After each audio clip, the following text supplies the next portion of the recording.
Bishop resides on a boat docked at a seaside resort, embracing a life of solitude and routine. Each morning, he starts his day with a freshly brewed cup of coffee, the rich aroma filling the air as he plays his favorite music, savoring the tranquility around him.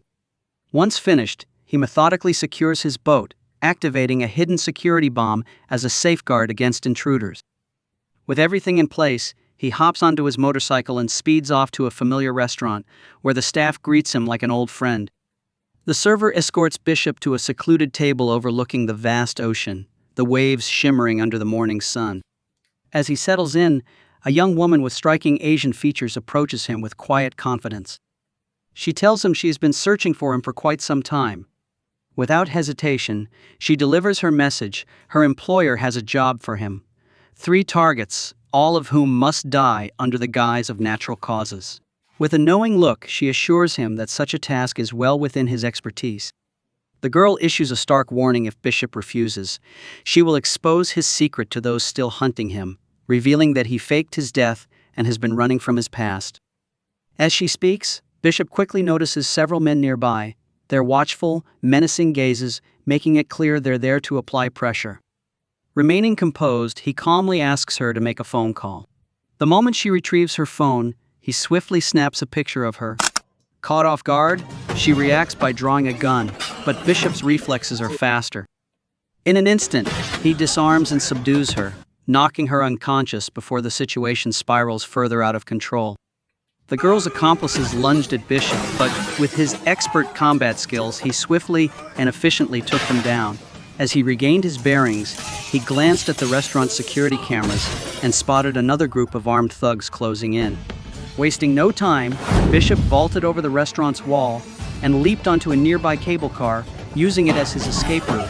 However, the girl refused to let him slip away.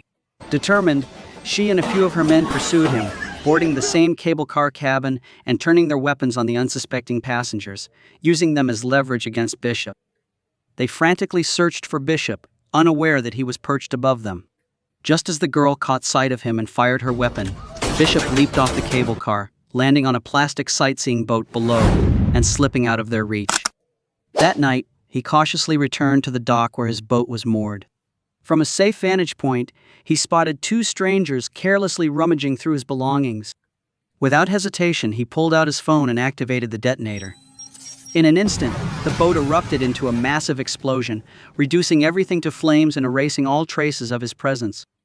Afterward, Bishop made his way to a secluded area filled with towering shipping containers. He pried one open and, without hesitation, burned his passport and all documents tied to his identity, erasing the last remnants of his past. With his tracks covered, he set off for a remote island in Thailand, where he reunited with a woman from his past. She owned a small tourist hotel on the island and had once shared a deep connection with him. Without question, she led him to the same room he had stayed in before, offering him a quiet refuge once again. Inside the room, Bishop went straight to a hidden compartment, retrieving a bag filled with essentials, a phone, weapons, and multiple backup passports. Wasting no time, he began tracking the whereabouts of the girl he had photographed at the restaurant, setting the next phase of his plan into motion. His search quickly led him to uncover crucial details about the girl and her employer, a man named Crane. Meanwhile, Gina arrived at the hotel, seeking out the owner and requesting first aid assistance, unaware of the storm brewing beneath the surface. While tending to Gina, the hotel owner noticed a fresh bruise on her hand, a clear sign of a recent struggle. With quiet concern, she asked if Gina needed any further help. Gina simply requested a first aid kit, insisting she was fine, before leaving the hotel later that night. She made her way to a small boat moored nearby, vanishing into the darkness. From a distance, the hotel owner, a longtime acquaintance of Bishop, happened to glance toward the boat. In the dim moonlight, she caught sight of a shadowy figure. Someone was attacking the girl on board. Concerned for the girl's safety, the hotel owner rushed to Bishop, pleading for his help. Without hesitation, Bishop made his way to the boat. Upon arrival, he confronted the man, his voice cold and unwavering, as he ordered him to let the girl go and leave at once. But the man, defiant and reckless, refused, pulling a gun and aiming it at Bishop. In a split second, Bishop fired first, taking him down with lethal precision. After ensuring the girl was safe, he returned to the hotel and assured the owner that the situation had been handled. Before leaving, he asked her to arrange for Gina to be brought back to the hotel. As Bishop searched the boat, he came across a passport and a phone with a photo of himself displayed on the screen. His instincts sharpened, sensing a deeper threat. Without hesitation, he activated an explosive device, obliterating the boat to erase all traces before heading back to the hotel. There, he confronted Gina, demanding answers. He questioned why her phone contained pictures of him and whether she was working for Crane. Under pressure, Gina confessed Crane was blackmailing her, using something against her to keep her under his control. She also revealed the chilling truth. The entire ordeal had been a carefully orchestrated trap to lure Bishop in. Crane's scheme was simple: use Gina to get close to Bishop. Her mission was to meet him and make a call to confirm his location, sealing his fate. But there was more to the story. Bishop uncovered that Gina was running a shelter for children rescued from human trafficking. Crane had exploited her compassion, using the children's lives as leverage to force her into compliance. As Bishop processed the revelation, his sharp eyes caught sight of a boat approaching the island. A group of armed men stood on deck, their presence a clear sign his hunters were closing in. On the island, Bishop instructed Gina to keep up the act, pretending she was still trying to gain his trust. Meanwhile, Gina, overcome with guilt, sincerely apologized for setting him up. She explained that she had no choice. The children at the shelter were everything to her. Bishop listened, his gaze filled with understanding. He respected her resolve, recognizing a struggle he knew all too well. He then revealed a piece of his past. Both he and Crane had once been under the control of the same ruthless crime boss. But unlike Crane, Bishop had managed to break free. Crane had never been able to break free, and he suffered brutal consequences from those who blamed him for Bishop's escape. This only fueled his deep-seated hatred toward Bishop. Determined to get Gina to safety, Bishop devised a plan for their escape. Before putting it into motion, he handed her a watch as a keepsake, telling her to guard it well and assuring her they would meet again. However, before they could act, the plan was abruptly derailed. Crane's men appeared out of nowhere and kidnapped Gina. Determined to rescue Gina, Bishop contacted Crane directly, demanding a face-to-face meeting. When they finally met, Bishop wasted no time and made his stance clear. He wanted Gina released immediately. Crane, unfazed, met Bishop's intense gaze and stated his terms. Gina would only be freed if Bishop completed the assignment of eliminating 3 targets. To prove he wasn't bluffing, Crane handed Bishop a file containing details of the targets. The first name on the list belonged to an African arms dealer, currently locked away in a maximum security prison, an impenetrable fortress notorious for its near impossible access. Crane wasn't finished. He imposed another condition, handing Bishop a GPS capsule and ordering him to swallow it after completing the mission, ensuring they could monitor his every move. Unmoved, Bishop fixed Crane with a cold stare and demanded proof that Gina was still alive. Crane, unfazed, replied with calculated ease. After each successful kill, Bishop would be permitted a call to verify her safety. As a final assurance, Crane promised to reveal Gina's exact location once the last target was eliminated. Bishop turned his attention to the first target, meticulously analyzing the dossier. His mission led him to Malaysia, where he studied every detail about the high-security prison housing the arms dealer. The facility was an isolated fortress, floating in the middle of the sea and surrounded by waters infested with aggressive sharks. Towering 100-meter cliffs encased the prison, forming a natural barrier that made infiltration seem nearly impossible. Every factor pointed to a mission of extreme difficulty. Getting in was one thing, but escaping alive would be an even greater challenge. Determined to find a way in, Bishop meticulously studied the list of wanted men, searching for the perfect identity to assume. After careful deliberation, he selected a target whose appearance and background suited his needs. To complete the disguise, he skillfully replicated the man's distinctive facial tattoo, etching it onto his own skin. With his new identity in place, Bishop was now ready to execute his daring infiltration. After meticulously preparing for the mission, Bishop stepped onto the street on the second day, fully aware of what would come next. As expected, he was swiftly arrested and transported to the prison. Sitting in his cell, Crane's warning echoed in his mind. If the targets didn't die by accident, there would be no rescue. Once inside, Bishop quickly observed that the arms dealer was never alone. Krill, as he was called, was always flanked by bodyguards. Seeking more information, Bishop discreetly questioned an inmate, who revealed that Krill was a ruthless assassin, infamous for orchestrating the assassination of the Liberian president. The inmate revealed that many had attempted to kill Krill in prison, but none had succeeded. One day, when an inmate launched an attack on Krill, Bishop unexpectedly stepped in and defended him. Intrigued by Bishop's actions, Krill expressed his gratitude and invited him to dinner as a token of appreciation. However, when the moment arrived, Bishop didn't hesitate. He eliminated Krill with precision. His death was officially ruled as food poisoning, but the consequences of Bishop's actions were far from over. Shortly after, Bishop executed a daring escape plan, detonating a section of the prison wall to create an exit. Before diving into the treacherous waters, he coated his body with a special substance to repel sharks, ensuring a safer passage. With no time to waste, he swallowed the GPS capsule and plunged into the sea, bracing himself for the perilous swim ahead. Almost instantly, a message was dispatched to the ship's captain, confirming that Bishop had completed his mission and that his location was being transmitted in real time. Shortly after, Bishop managed to contact Gina via video call. Her eyes were filled with worry as she informed him that he had only 36 hours to complete the second assassination. If he failed, they would kill her.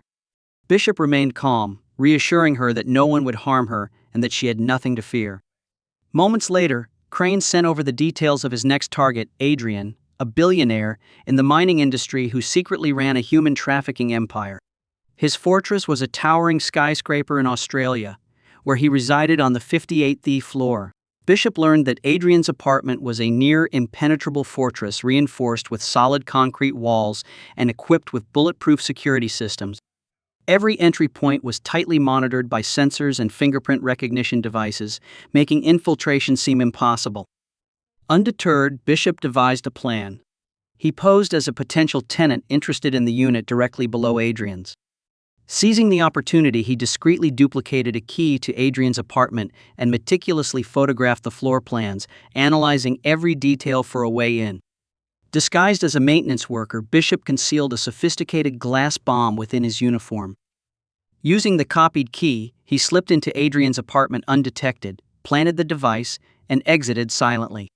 Moving swiftly, he made his way to the luxurious glass-bottom pool in the billionaire's private suite, where the final phase of his plan would unfold. With precision, Bishop positioned the bomb and detonated it, shattering the pool. The reinforced glass gave way, sending Adrian plummeting to his death in an instant. While speaking with Bishop, Gina subtly angled her camera to capture the boat's identification number. Recognizing the clue, Bishop quickly determined its exact location. Wasting no time, he boarded a helicopter and set off toward the vessel. Upon arrival, he swiftly infiltrated the boat, eliminating several guards with precision. However, his success was short-lived. Bishop was ultimately overpowered and captured. Crane, his expression cold and unforgiving, warned him that if he continued to defy orders, their agreement would be terminated immediately, along with any hope of Gina's survival. Crane handed Bishop his final mission to eliminate Max, a wealthy American arms dealer who had acquired a former communist monument in Bulgaria. The monument, perched atop a remote mountain, made infiltration an even greater challenge. Beneath the mountain lay a hidden facility, complete with a submarine repair dock. These submarines were no ordinary vessels. They were armed with powerful intercontinental ballistic missiles, making Max an even more formidable target. The facility was an impenetrable fortress, with security so tight that any intruder faced certain death. After Bishop eliminated 2 guards, Max immediately heightened security, making access even more difficult. With only 48 hours remaining before the deadline, Bishop knew he had to act fast. He soon discovered that Max had scheduled a medical helicopter to arrive. Seizing the opportunity, Bishop concealed himself beneath the aircraft, waiting for the perfect moment to strike. As soon as Bishop arrived, he swiftly activated a jammer, disabling the surveillance cameras and plunging the facility into chaos. Moving with precision, he eliminated the guards attempting to escort Max to a secure room. To further disrupt their plans, Bishop rigged the elevator with explosives, triggering a powerful blast that shook the building. When Max finally reached the safe room, he was stunned to find Bishop already waiting for him. Instead of an immediate attack, Bishop proposed an unexpected alliance, offering to stage Max's death as part of a plan to lure Crane into a trap. The plan was to convince Crane that Max was truly dead, prompting him to send his men to retrieve the body. This distraction would leave Crane vulnerable and alone on his boat, making it the perfect moment to eliminate him. Max's supposed death was nothing more than an elaborate deception.